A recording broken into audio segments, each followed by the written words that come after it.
to get your fix. Are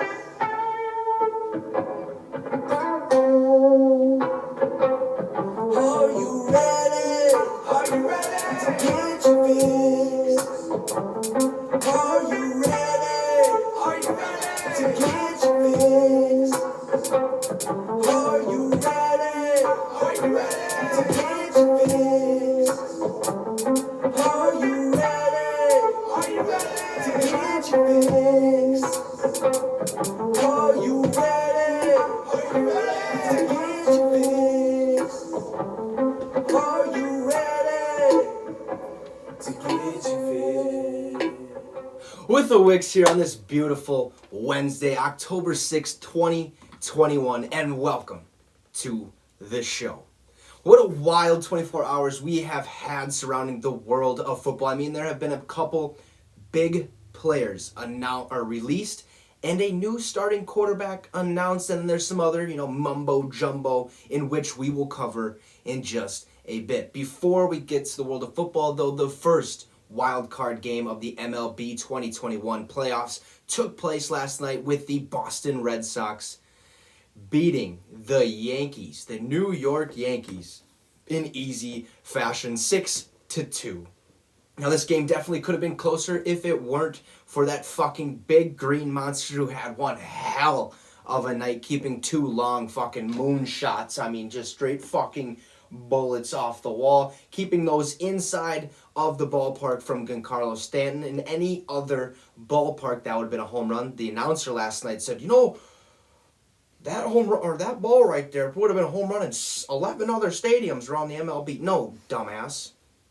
You realize that big green monster is fucking 1,000 feet in the air, it feels like. If that ball keeps fucking going the way it was going, it's gone in all 30, I think it's 30 teams' stadiums, all right? All ballparks, it's gone, okay? Except for fucking Boston.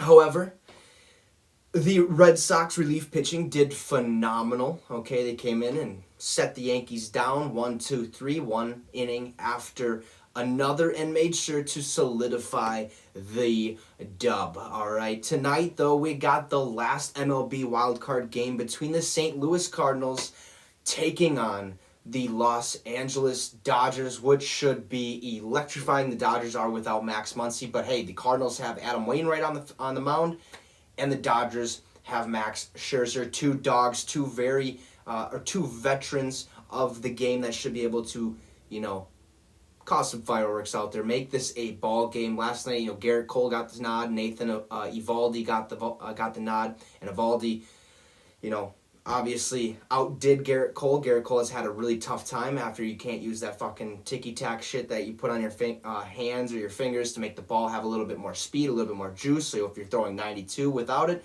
you're actually throwing fucking 96, 95 with it. Your slider break goes from here to fucking here. Your curveball from here to here. I mean, it's just a bunch of bullshit, and I'm glad, they can't do that. I mean, it is what it is. It's baseball. I mean, you're gonna figure it out. Figure out a way to get the spin rate of the ball up a little bit more. But this is going to be a very, very good game, a very fun game to watch. Last night I only got to see innings 6 through 9. I felt like that was all I really needed to watch. Because, at that point, the game was 3-1, made some boneheaded decisions, sending Aaron Judge all the way around third. But, it goes back to the fact that they have to make a fucking beautiful throw. They have to hit every throw dead on, and that's what they did. Got them out. Yankees lost 6-2. But tonight, Cardinals-Dodgers should be a good one. Starts at 7:10. Hopefully, you guys are prepared. Well, anyways, I think it's time that we get to the world of football. So, are you ready to get your fix? Well, right off the bat, we're going to start with some breaking news that happened this morning.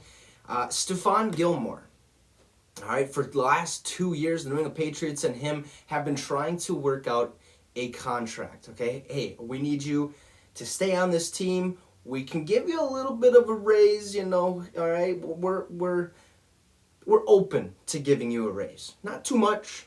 Not too little, but, some, all right? So just keep that in mind, all right? So 2 years this has been going on. Is Stephon Gilmore getting traded? We've talked about that in the past. What's going to happen? Is he going to remain a Patriot? He's out this whole first 6 weeks of the season due to a quad injury that he suffered. So he's on the physically unable to perform list, the PUP list or the PUP list.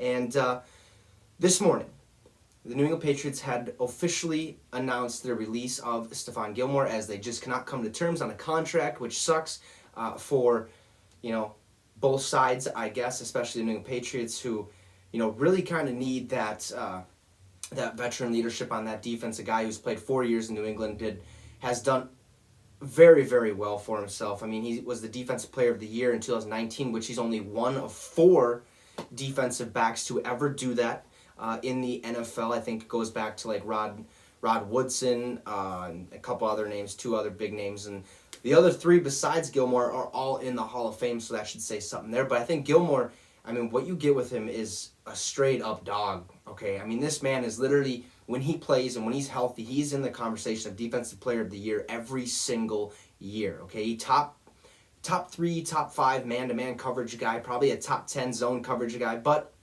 ultimately things just did not work out there in New England. So, the Patriots really needed to free up some cap space, okay? Before this move, they were actually $54,000 just under the cap space, okay?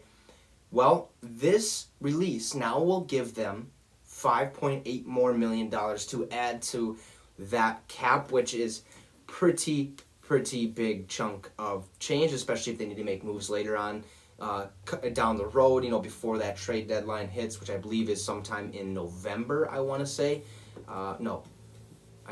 Sometime in November, maybe late in October. I'll have to go check on that. I'm not 100% sure. But this is big. Okay, so he gets released. Everything's kind of, up in air. Like, what the hell? What's going to happen with Stephon Gilmore? There's a couple good fits here. A lot of people are thinking Packers right off the bat. If he, So what happened really is when you're released, you have until a certain time during that day. Like, we're going to get to Jaylon Smith later. He got released yesterday, obviously.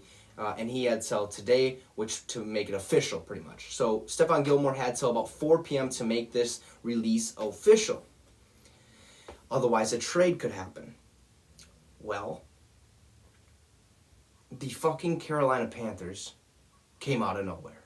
Okay, fucking swooped in and decided to trade for Stephon Gilmore, sending a 2023 6th-round draft pick to New England for Stephon Gilmore, which they are going to inherit the remaining $5.8 million on his contract, and he is going to be eligible to return off the PUP list or the PUP list in week 7. Okay, this is huge, big news. Like I said, there was a lot of teams that I was kind of like thinking, okay, Gilmore could fit in a lot of systems, basically anywhere in the NFL. Okay, one team obviously was the Packers. I had a friend, the friend of the show. Performer, Y4, owner of the fantasy football team here on Fantasy Football Fridays.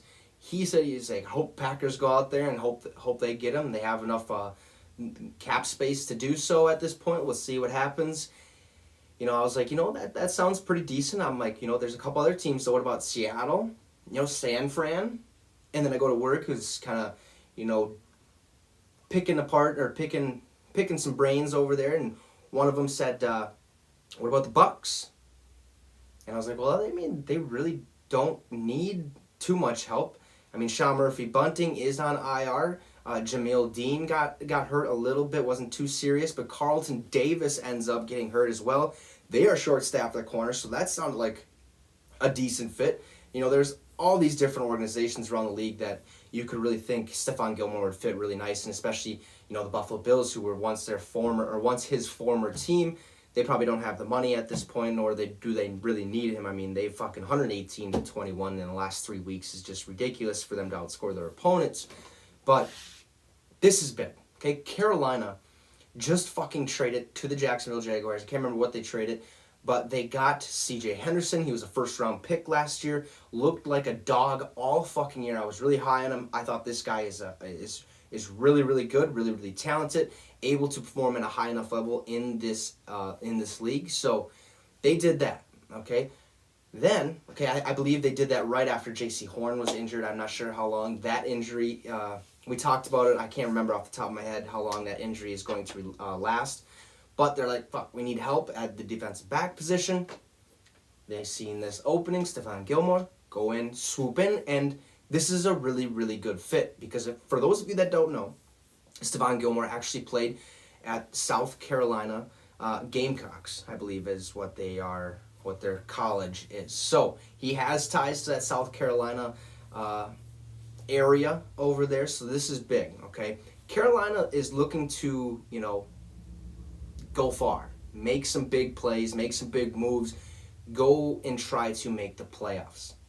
Okay, they're coming off, I believe they just lost the Dallas Cowboys. I think they are now 2-2. I mean, it is what it is. Haven't looked the greatest by any means the first couple weeks here. Christian McCaffrey's dealing with an injury bug, and it sucks because I think he's going to have that problem for the rest of his career. We've seen it last year. We've seen it the year before that. Not too much the year before that, but you get the gist, okay? Carolina is a team that they're trying to have that up, okay? After that playoff appearance with, Cam Newton when he had that MVP season and did his thing. Really haven't been shit since. So they're like, we got to do something. Let's figure something out. Bring in Sam Darnold. Have Christian McCaffrey there. They bring in Robbie Anderson, who was once teammates with Sam Darnold. They have DJ Moore, who is an absolute stud. Number 1, I believe, in fantasy, or number 2, something like that. Really, really good receiving core. Their defense, they need a little pick-me-up, especially after J.C. Horn went down. So this is a big one for the Carolina Panthers moving forward. Stephon Gilmore is now a Carolina Panther. And let's move on to another person who got released around the NFL. This was last night. We just brought him up. Jaylon Smith was released by the Cowboys late last night, which was fucking really shocking to me. Basically because this man, I'm pretty sure, just signed a 5-year, $50.75 million deal with the Dallas Cowboys. Interesting that they released him after doing that. I guess apparently the story is they tried trading him all during preseason, trying to get him out of there. They just figured this guy probably wasn't the best hit. He has good trade value. He's worth a lot of money. He's athletic. He's fast. He can get, he can make a lot of plays.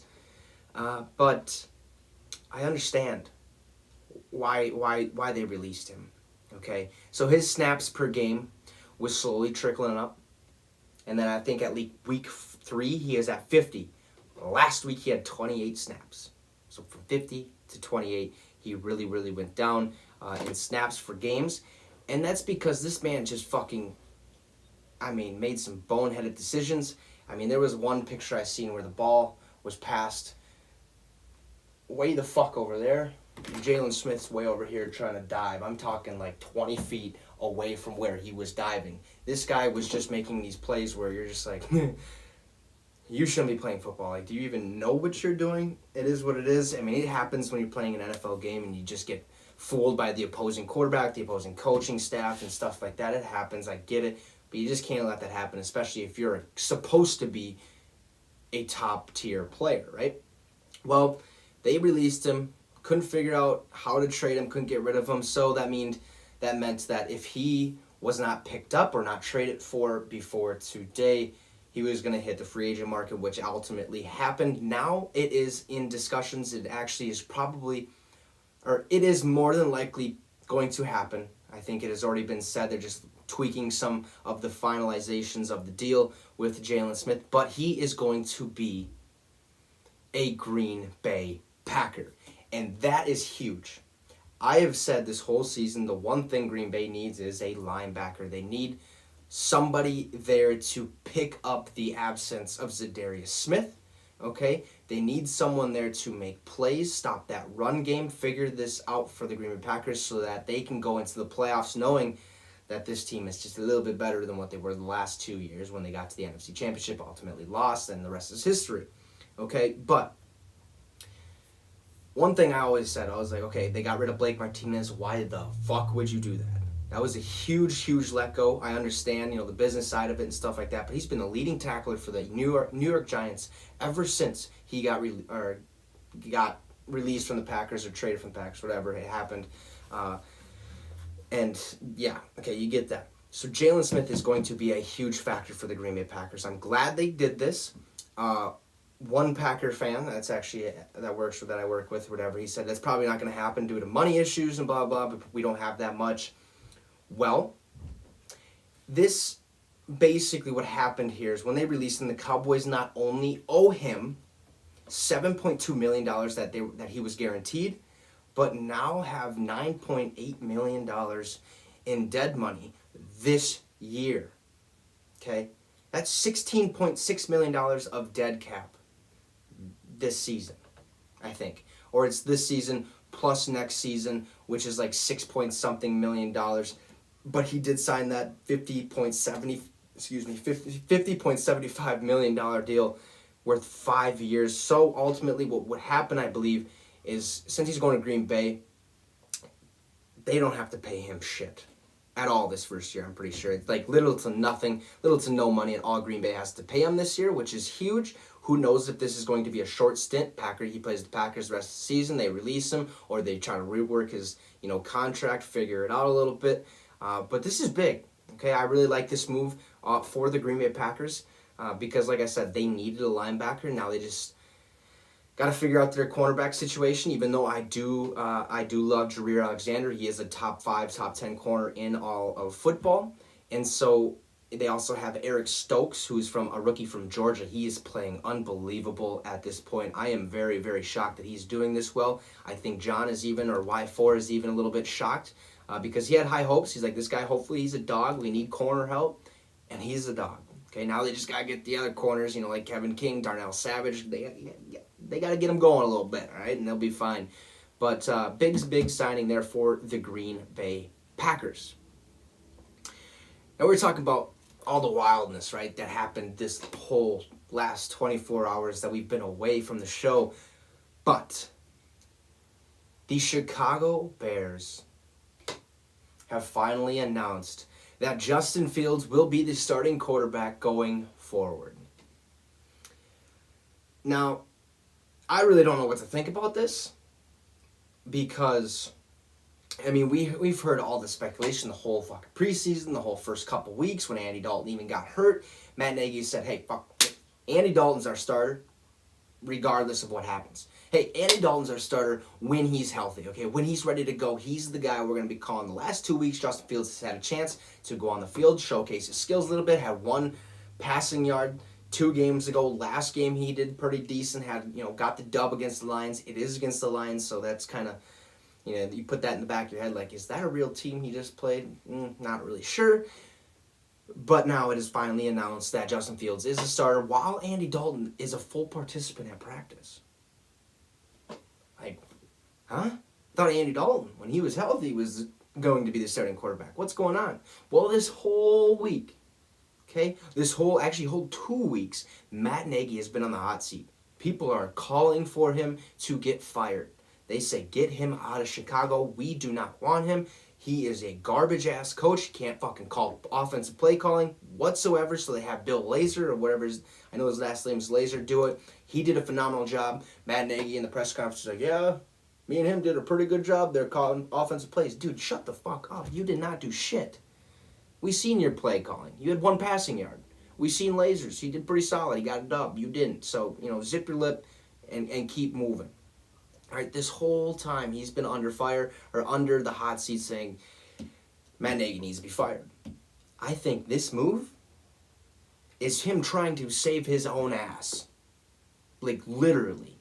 He goes with Andy Dalton. Imagine the Bears fans. Imagine what they're going to do. They are going to be fucking riled up. They're going to be like, oh, what the hell is this? Andy couldn't get it done for us. Justin Fields finally got a win for us. Like, what's going on here? This is bullshit. Like, I don't know what to think, blah, blah. Matt Nagy needs to be fired. His decision-making skills are not the greatest. We should figure something out. And so he's like, fuck it. Justin, you're going to be our guy going forward. Even though, like, a couple days ago, the dude was like, no, Andy Dalton's our starter going forward when he's healthy. This is Matt Nagy simply saving his own ass, or trying to save his own ass, if you will. But at the same time, it's like, hey, we drafted our future, our potential future at the quarterback position. He's had a couple weeks to get some NFL games under his belt.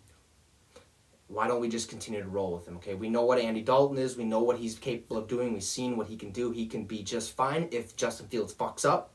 So does the organization. That's when you move right back to Andy Dalton, and Andy Dalton probably takes the reins, doesn't do as well. or doesn't do the greatest at all, or doesn't do the greatest as well like Justin Fields wouldn't do. But, I mean, basically it's Matt Nagy trying to save his ass, and he came out and he said, we've been patient with this. We've grown with him. We're proud of Justin. I don't believe a single fucking word of that. You have not been patient with him. Okay? You did not want Justin Fields to start at all this whole year. You said Andy is our starter. Not Justin Fields. Okay? We've grown with him. How? By blatantly telling him, you're not starting, dude. Andy Dalton's our starter. And now after everyone's calling for you to get fired, you're like, all right, Justin, I'm sorry, man. Yeah, you're going to be our starter going forward. Like, you're going to be the guy. And then third, we're proud of Justin. Well, are you sure? Because it seems like this was a little bit forced. You know, you're trying to save your own ass. You could be proud of him. I mean, you should be proud of him. He's your starting quarterback now. Dude, Matt Nagy is just, I mean, he's making a bunch of boneheaded decisions. Kind of like Urban Meyer over there down in Jacksonville or Duval. But,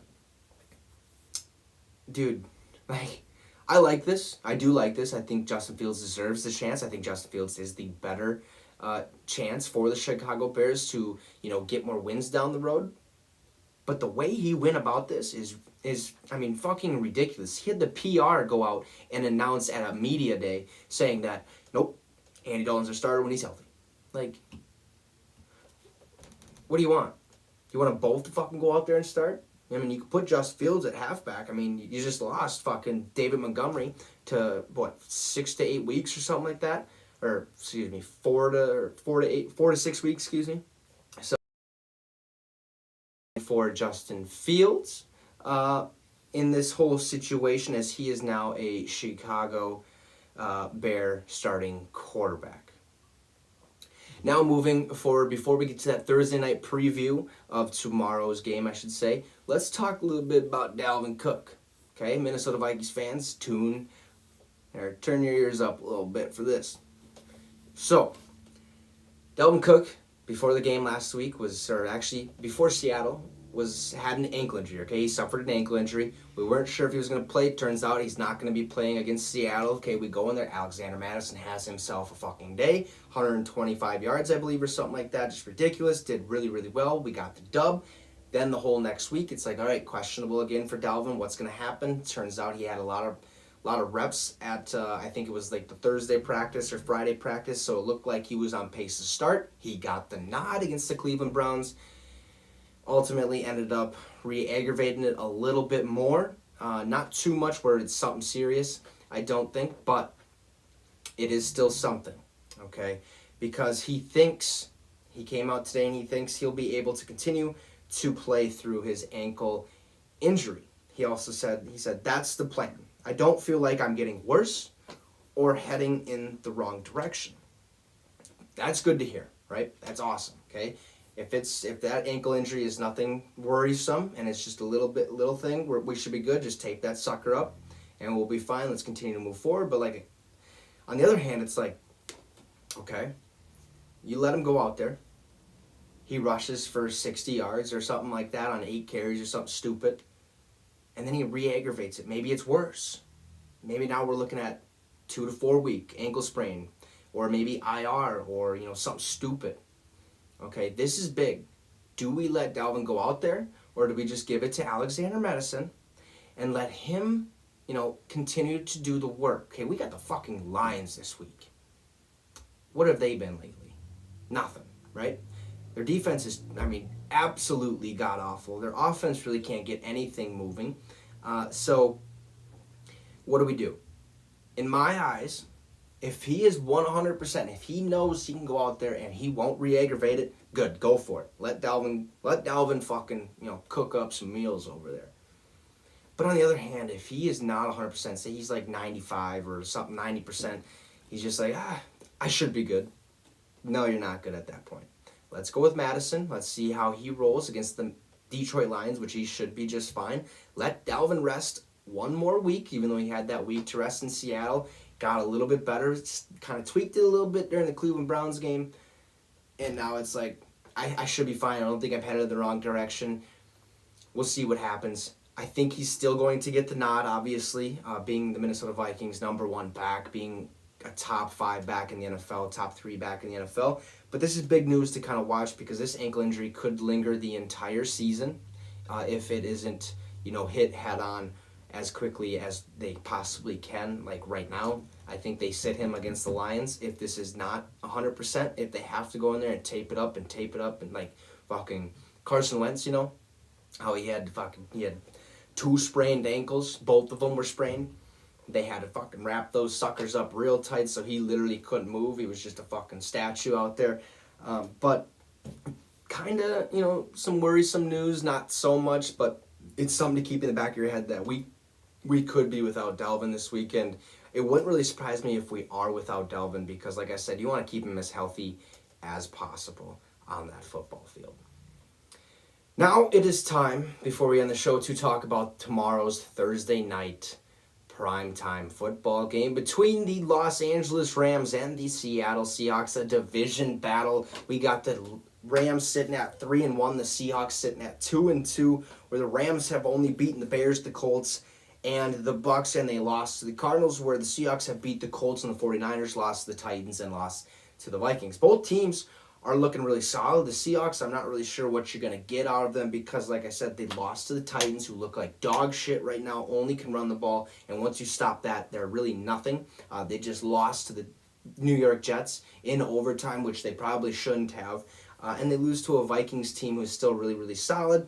They beat a Colts team who had a rough patch to get started. 49ers, they're kind of one of those teams that's kind of iffy, but this NFC West division is tough, okay? The Rams, though, Rams look really, really good, except for last week, obviously, against the Cardinals. They beat the Bucs with a bunch of injured corners out there. That was bound to happen, I believe, with Cooper Kupp, Matthew Stafford having that chemistry, being in the building at 6 a.m. every day, getting that extra work in, doing whatever Matthew needs, Cooper is. And so this is going to be a fun game. This is going to be a battle. It's a division battle. I'd expect it to go down to the very last minute. I think a lot of games this year, solely because fans are back, games are a lot, closer, a lot more exciting to watch. It's really interesting how this season has gone so far, and I'm excited to watch this continue to roll on throughout the season. This is going to be a fun match, probably one of the best, or probably one of the better Thursday night games we're going to have all season, because Thursday night games are usually a bunch of kind of who knows what's going to happen teams, kind of, okay teams, not the greatest. Like last week we had Jags, Bucks, and I believe the week before that we didn't have that really great a couple teams, we had the Raiders, Ravens the first week, so that was a good one, obviously. But this is going to be an electrifying game. If I have to pick a winner, I'm taking the Rams, because they are just a team that is very explosive. Jalen Ramsey just flies around playing every single position on that defense. Aaron Donald, we've talked about this, arguably the best defensive tackle to ever play the game, is on there. I mean, their defense is set up real nice. Let's see if they can stop Russell Wilson and that Seattle Seahawks attack, because if Tyler Lockett or DK Metcalf gets going, it's going to be something. But they're also really questionable right now with Chris Carson, who is dealing with a little bit of a neck injury. Didn't practice today, so we'll see if he gets the nod Thursday night. It's not looking good, but at the same time, it could be possible that he plays. But I got the Rams tomorrow. Be well. Have a great rest of your day. We'll see you on Friday for sure, 100% for Fantasy Football Friday, regardless if the other owners are here or not. I think it's time we talk a little bit more about fantasy. So with that being said, have a wonderful rest of your night. We'll see you Friday. And you just got your fix with the Wicks. Thank you, and we'll see you again.